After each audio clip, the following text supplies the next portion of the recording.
Olá, sejam bem-vindos ao Jornal Psicanalítico. Hoje estamos à conversa com José Brites, diretor do Companheiro e, como sempre, Clara Pracana, psicanalista. O tema de hoje é a inserção de reclusos e ex-reclusos para que não haja homem excluído pelo homem. José, pode-nos falar um pouco da história desta IPSS, que tem feito um trabalho tão dignificante com reclusos no que se refere à sua inserção na vida ativa? Claro que sim. O Companheiro nasceu há 31 anos, fez no último dia 13 de fevereiro. Foi fundado pelo Padre Damaso, que entretanto tivemos a perda dele na semana passada, mais com um conjunto de visitadores dos estabelecimentos prisionais, e que fundaram uma instituição que tinha como objetivo único promover aquilo que era a reinserção depois no mercado e na sociedade, no fundo, que era esse o objetivo principal. Há 31 anos atrás, obviamente que a conjuntura era completamente diferente, havia aqui um conjunto de situações que obrigavam a que, na verdade, atendendo àquilo que é característica destas pessoas, que não fosse uma ocupação muito bem aceita, não é? Porque eram reclusos, eram pessoas que tinham praticado o crime, com o rótulo de bandidos, bom, enfim, havia aqui um conjunto de situações muito, muito difíceis. E na altura o Padre Damaso funda então o Companheiro, que é uma instituição particular de solidariedade social, sem fins lucrativos, devidamente tutelada por aquilo que é a Conferência Episcopal de Lisboa, e vai fundando e vai trabalhando no sentido da promoção das pessoas na vida ativa, pessoas que essencialmente estavam órfãos, chamemos-lhe assim, das famílias, pessoas que efetivamente não podiam voltar às suas terras de origem, atendendo àquilo que também era a característica do próprio crime, da tipologia criminal que tinham. Por isso havia aqui um conjunto de situações que obrigava a que as pessoas saíam da prisão e vinham para o Companheiro. Era um trabalho que era, na realidade, muito meritório, muito no sentido da promoção mais do serviço social, do assistencialismo. Posso interromper só para perguntar uma coisa? Estes visitadores de que falou no início, ainda era durante o tempo da reclusão. Exatamente. Eles visitavam as prisões e o que faziam e que formação tinham essas pessoas? No fundo eram voluntários que podiam frequentar em função daquilo que era uma autorização mais da Direção-Geral de Serviços Prisionais, que podiam frequentar os estabelecimentos prisionais e que, com a sua sapiência e com o seu conhecimento, procuravam promover o bem. Sim, havia várias... apoiando psicologicamente, percebendo como é que é? Conversando, essencialmente. Por isso é que era o grupo de visitadores, não havia aqui uma função técnica, propriamente dita, era para... Porque muitas vezes o que acaba por acontecer é que grande parte dos reclusos em Portugal, ou uma parte muito significativa, não tem visitas. E estes grupos de visitadores eram, no fundo, para as pessoas que estavam presas não se sentirem sozinhos, saberem que havia, na realidade, vida para além da prisão. Ou seja, havia pessoas que, na realidade, se preocupavam com eles, falavam com eles. No fundo, era quase a ponte entre aquilo que era a sociedade, o que é que se passava cá fora, e aquilo que existia lá dentro. E esses visitadores apareciam já perto do final da pena ou era independentemente disso? É independente, porque eles existem, há grupos ainda, hoje já estão mais extintos, porque na verdade também se foi perdendo um bocadinho a questão do serviço, do assistencialismo, do voluntariado, e hoje é mais uma questão mais técnica, por isso hoje existem já grupos e associações que trabalham dentro dos estabelecimentos prisionais, do ponto de vista mais técnico, para promover depois a ponte para aquilo que é a vida no pós-reclusão. Por exemplo, nós, em termos daquilo que é o Companheiro, nós fazemos ações de sensibilização dentro dos estabelecimentos prisionais, fazemos palestras, conversamos com os reclusos. Depois o objetivo é exatamente para eles perceberem que quando saírem do estabelecimento prisional, independentemente de terem ou não terem um familiar à espera, pelo menos têm uma instituição que os pode receber, se assim, obviamente, eles o entenderem. Estamos a falar de reclusos com penas muito pesadas, penas médias, penas mais leves. É indiferente? Não é indiferente. Porque quando estamos a falar de penas mais leves, isto tem a ver muitas vezes que também o tipo de crime leva a que há um acompanhamento, há uma rede familiar mais próxima, mais presente. Quando estamos a falar de crimes como homicídios, como violação, pedofilia, abuso sexual de menores, que são, na realidade, crimes com uma tipificação criminal mais longa, leva a que haja um afastamento daquilo que é o que se passa na sociedade. Por isso, vão perdendo um bocadinho aquilo que é o sentimento de pertença com o que está cá na sociedade. Então acaba por haver este trabalho, e o nosso trabalho é mais em crimes e em penas mais longas do que propriamente aquelas mais curtas. Portanto, mesmo homicídios, crimes graves, crimes de atentados contra pessoas, não só bens. Exatamente. Onde há muitas vezes o abandono da própria família. Sim, muitas vezes o que acaba por acontecer é a família, há um aproveitamento da família porque aquela pessoa, antes de ser presa, era quem sustentava a família.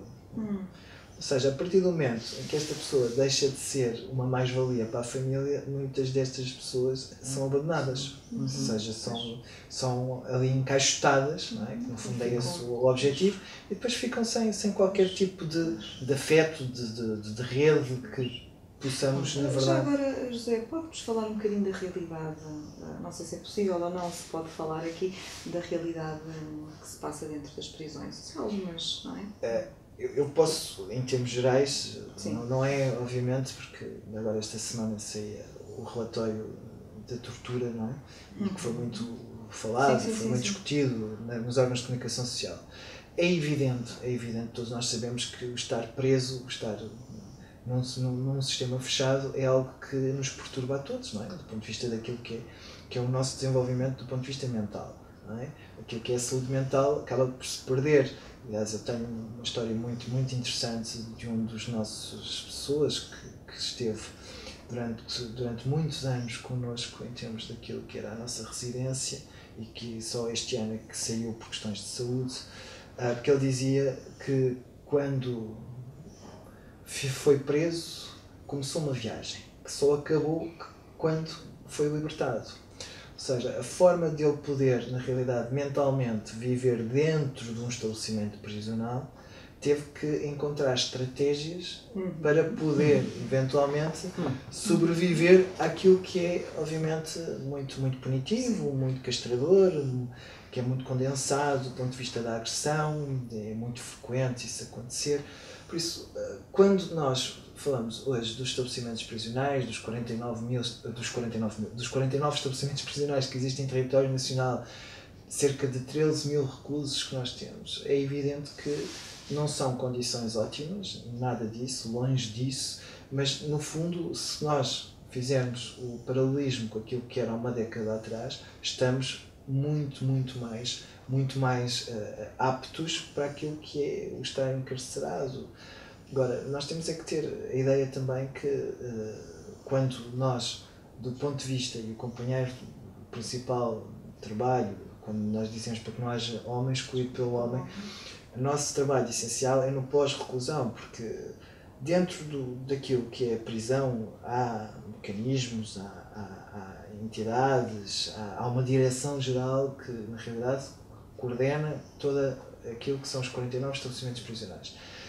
Muitas vezes, e para nós a preocupação é que depois esquecemos, na verdade, quando estas pessoas saem. Sim. E hoje nós temos que falar da taxa de reincidência criminal, não é? Que é uma taxa muito grande, porque há pessoas, efetivamente, que têm melhores condições, e por mais que isto doa, aquilo que eu vou dizer, têm melhores condições vivendo dentro de uma prisão do que fora da prisão.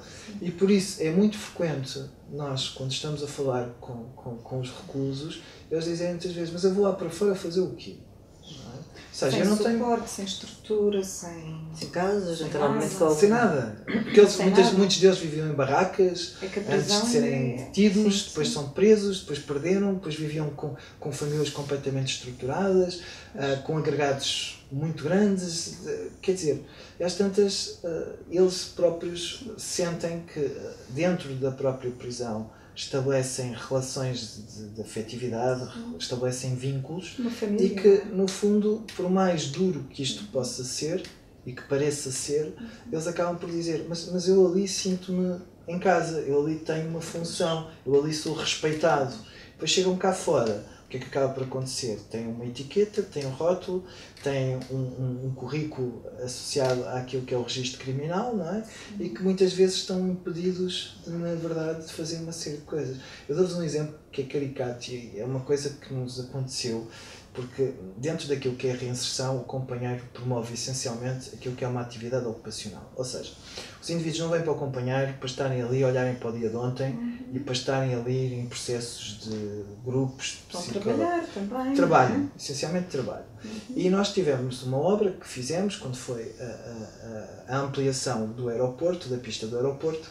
Eu, como faço sempre, vou tentando, eu ou os meus colegas, avaliando o que é que se passa no terreno.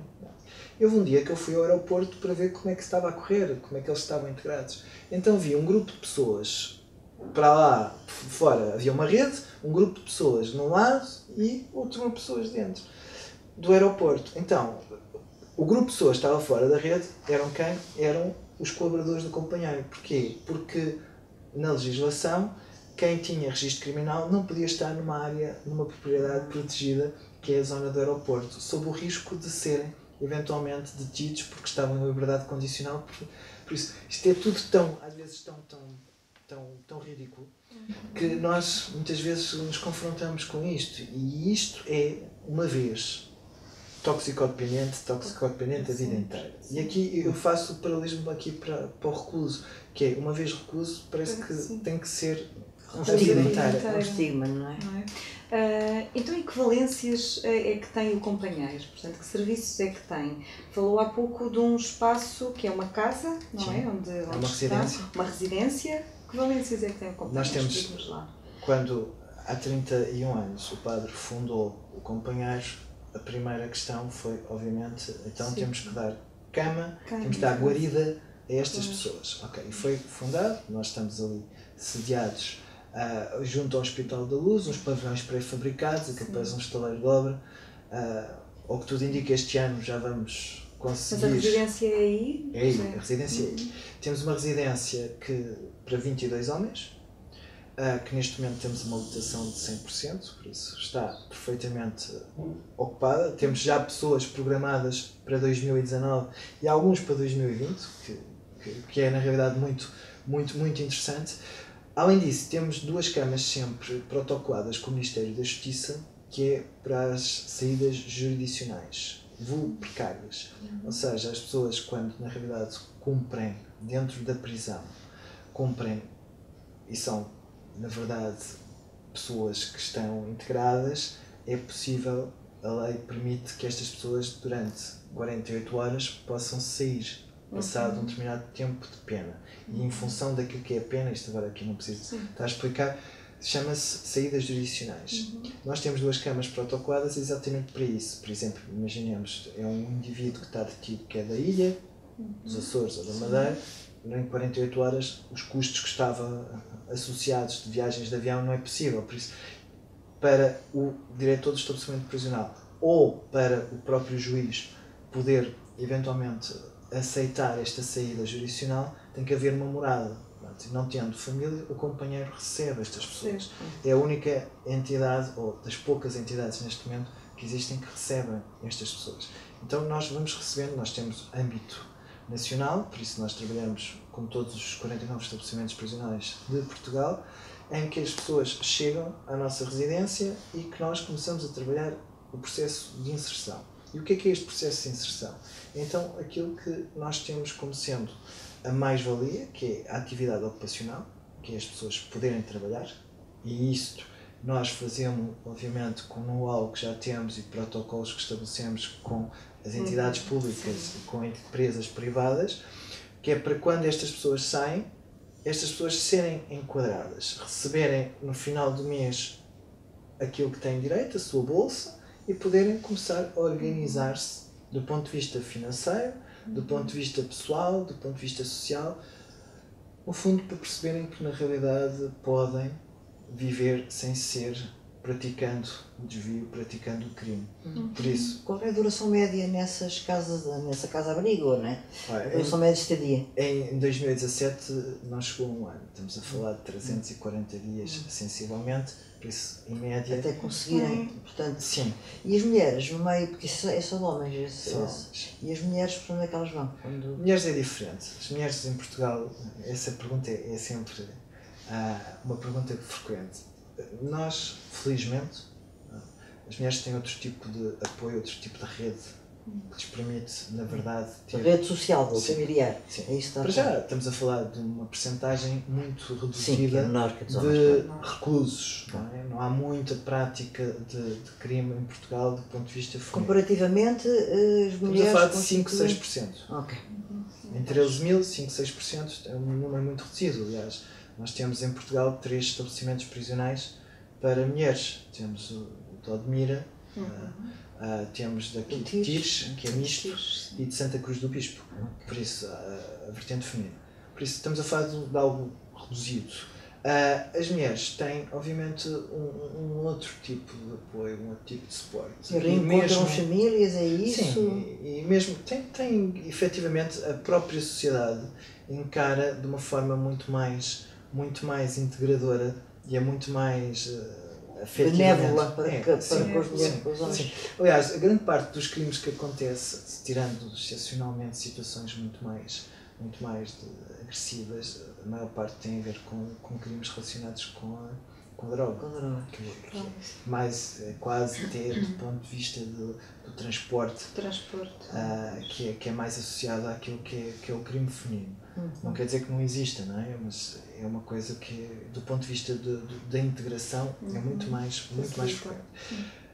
Agora, nós só não temos a residência, porque do resto trabalhamos com mulheres naquilo que são todas as outras medidas. Por exemplo, há uma medida que é a prestação de trabalho a favor da comunidade, que são aquelas medidas que a pessoa não vai detida se cumprir efetivamente algo. Por exemplo, aquilo que normalmente acontece, o conduzir sob o efeito do álcool, o conduzir sem habilitação para tal, ou seja, não ter carta de condução obriga a que também seja contrafação, violência doméstica, ou seja, muitas vezes são crimes que não faz sentido a pessoa ser, na realidade, detida, porque indo lá para dentro não vai aprender nada, muitas vezes só piora, não é? Por isso acaba por fazerem prestação de trabalho fora da comunidade. E aí recebemos homens, recebemos mulheres. Em 2017, em 22, tivemos 5 mulheres a cumprir medidas judiciais, por isso acaba por ser algo que... E também é mais fácil para elas arranjarem empregos, têm menos estigma, menos carga sobre elas do que eles, naturalmente, não é? Sim. Porque muitas vezes os trabalhos que nós temos aqui, estamos a falar de pessoas indiferenciadas, não é? Sim. Porque estamos a falar muitas vezes de pessoas que estiveram muitos anos detidos, a única profissão que têm é serem reclusos. Okay? E outros deles, estamos a falar de pessoas já com alguma idade e depois está associado ao quê também? Tem a reincidência criminal, ou seja, temos pessoas que 4, 5 situações dentro da prisão, ou seja, já foram detidos 4, 5 vezes. E então isto acaba por ser aquele jogo que eu dizia há bocado, quer dizer, pelo menos se cá fora não, tem que ir para um carro abandonado ou para um balde de escada. Mas lá têm onde dormir, têm comer, acaba por ser isso. Claro que sim. Por isso, vamos criando aqui uma série de situações, do ponto de vista daquilo. Agora, tudo isto, obviamente, é acompanhado do ponto de vista técnico, por psicólogos, por técnicos de política social, por advogados, ou seja, há todo um projeto programado, toda uma equipa multidisciplinar que trabalha no sentido da promoção da reinserção, porque isto depois está tudo... É difícil muitas vezes, porque os indivíduos vêm da prisão, muitos deles com comportamentos aditivos, que depois têm que ser acompanhados cá fora, muitos deles com doença psiquiátrica, muitos deles sem documentação, muitos deles ainda quase apatriados, incógnitos. Por isso tem que haver toda uma estrutura depois cá fora, porque às vezes as pessoas não têm noção. Por exemplo, o trabalho ocupacional. Eu tenho muita dificuldade muitas vezes em pôr a pessoa a trabalhar ocupacionalmente em termos práticos, estas pessoas, eu sou obrigado a pagar à pessoa através de transferência bancária. Estas pessoas, muitas delas, não têm um euro sequer para abrir uma conta. Hoje abrir uma conta tem um custo de X euros. E depois andamos nisto, depois, para tirar o cartão de cidadão, porque não tem nem para tirar o cartão de cidadão. Não há registros, não há nada. E isto tudo é tão burocrático, é tão administrativo, que isto, para eles, muitas vezes, que já não têm nenhuma estrutura, quer dizer, vou lá para dentro, então isso não faz sentido nenhum. É um trabalho cheio de obstáculos. É só obstáculos. E nós próprios, obviamente, ao longo destes 31 anos, e eu reforço muito esta questão, porque aqui o tempo de conhecimento permite-nos efetivamente ir trabalhando e tendo os protocolos certos com as pessoas, porque já sabemos, porque o Serviço de Estrangeiros e Fronteiras é fundamental para aquilo que é o indivíduo quando sai sem medicação, sem os documentos. Depois temos, na verdade, aqui o Hospital de Santa Maria, que é o que faz a ponte por causa das doenças que estão psiquiátricas e porque nós temos uma residência e porque depois os outros reclamam porque ele está a fazer barulho e porque tem que levantar cedo. Uau! Okay? E chegamos a um desgaste a toda a hora e a todo o instante. Sim.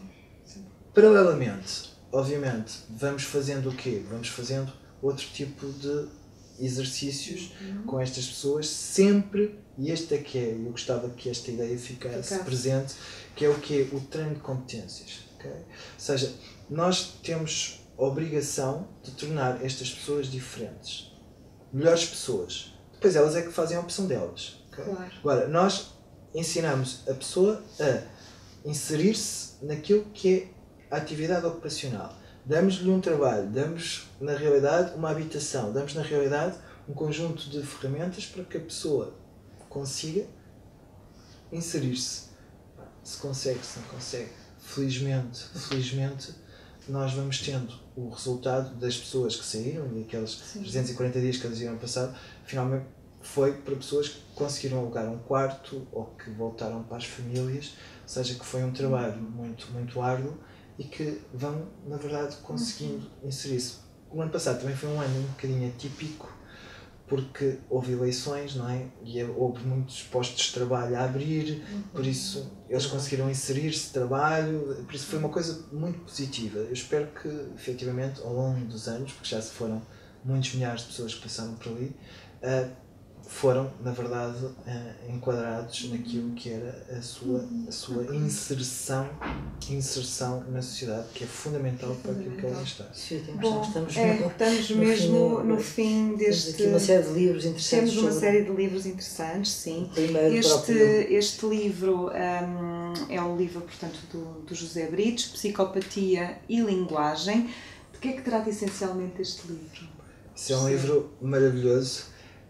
Isso é o reflexo do meu doutoramento que demorei 9 anos a desenvolver e que vem relatar no fundo se os psicopatas nos manipulam ou não através da linguagem. Não digo mais, que é para as pessoas lerem. Posso só ler o que está aqui, que é através da linguagem que o homem conhece o seu passado, que pode compreender o seu presente e delinear o seu futuro.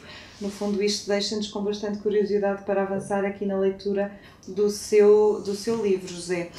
Temos também aqui este livro que é do companheiro, certo? Que é Percursos em Liberdade, Histórias com Vida.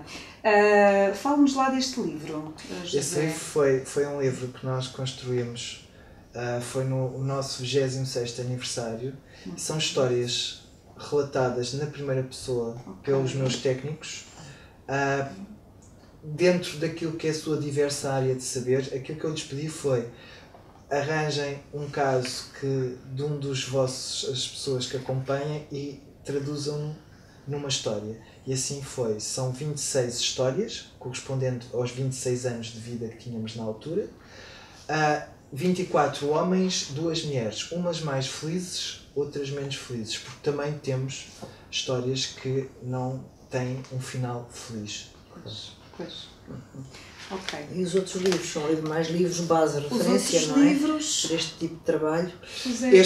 Este é um livro que eu acho que é claramente uma referência, porque é escrito pelo professor Rui Abrunhosa Gonçalves, que é, sem dúvida, o grande conhecedor daquilo que é a realidade prisional e do trabalho que tem feito ao longo dos anos, por isso é uma referência para utilizar. Este é um livro que eu gosto bastante porque nos ajuda a perceber que aquilo que nós fazemos não é distante daquilo que existe também nos outros países. Isso acho que nos deixa muito orgulhosos e gratifica aquilo que é o nosso trabalho, que tem a ver com aquilo que é a reabilitação dos ofensores. Isto tem sido... Pode ser para esta câmara. Pode ser para esta. Isto é o tratamento e a avaliação dos ofensores, dos agressores, que é um livro que nós no Companheiros, nós em 2017, 2018, no ano passado, construímos uma escola social e estamos cada vez mais a trabalhar na área do tratamento com agressores sexuais, que é algo muito específico e muito difícil e que obriga-nos a um conhecimento da ciência muito próximo daquilo que nós queremos aplicar. Por isso este é um livro de referência para isso. Este é claramente do Clarke, exatamente, é a Bíblia, que aqui faço a ponte para que qualquer pessoa que trabalhe nesta área da reabilitação que leia estes textos, que são na realidade textos muito relevantes. Obviamente haveria outros tipos de literatura, mas eu acho que esta é o suficiente para quem está... Muito bem. José Brites, muito obrigada pela disponibilidade e por tudo o que nos trouxe aqui sobre o companheiro. Se tiverem alguma questão para colocar sobre este tema, podem enviar um e-mail para geral@psicologiaaplicada.pt, que colocaremos as questões aqui a quem de direito. Podem também visitar o site do companheiro para conhecer melhor todo o trabalho que é desenvolvido por esta instituição. Quanto a nós, reforçamos aqui o pedido de divulgação desta iniciativa do Jornal Psicanalítico, portanto partilhem os vídeos, façam a subscrição ou inscrição no canal do YouTube e até breve. Deus!